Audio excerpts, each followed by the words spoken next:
अंतर्राष्ट्रीय मुद्रा कोष ने अपने एक वर्किंग पेपर में कहा है कि भारत ने अपने सतत विकास लक्ष्यों का समर्थन करने के लिए एक विश्व स्तरीय डिजिटल सार्वजनिक बुनियादी ढांचा विकसित किया है, जिसमें अन्य देशों के लिए सबक है जो अपने स्वयं के डिजिटल बदलाव की शुरुआत कर रहे हैं।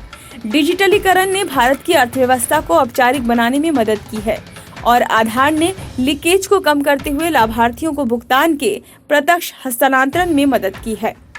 Working paper stacking up the benefits lessons from India's digital journey में कहा गया है कि सरकार ने उत्प्रेरक की भूमिका निभाई, एक एंकर क्लाइंट के रूप में कार्य किया और इंडिया स्टैक के संचालन में निरंतरता सुनिश्चित करने के लिए संस्थानों की स्थापना की।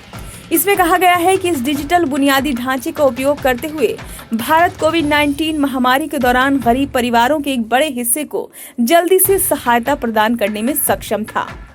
पेपर में कहा गया है कि डिजिटलीकरण से भारत को अपनी वैक्सीन डिलीवरी को जल्दी से बढ़ाने और बड़े पैमाने पर आंतरिक प्रवास जैसी चुनौतियों को दूर करने में मदद मिली। कोविड में अंतर्निहित तकनीक को इंडोनेशिया, फिलीपींस, श्रीलंका और जमैका में उनके टीकाकरण कार्यक्रमों को सुविधाजनक बनाने में मदद करने के लिए तैनात किया गया है। इस वर्किंग पेपर में कहा गया है कि नरेंद्र मोदी सरकार द्वारा की गई प्रधानमंत्री जन धन योजना की सराहना की और कहा कि मजबूत नीतियों से प्रतिस्पर्धी, खुला और किफायती दूरसंचार बाजार बना और मोबाइल डेटा की लागत में 90% की कमी से डाटा के इस्तेमाल में उछाल आया।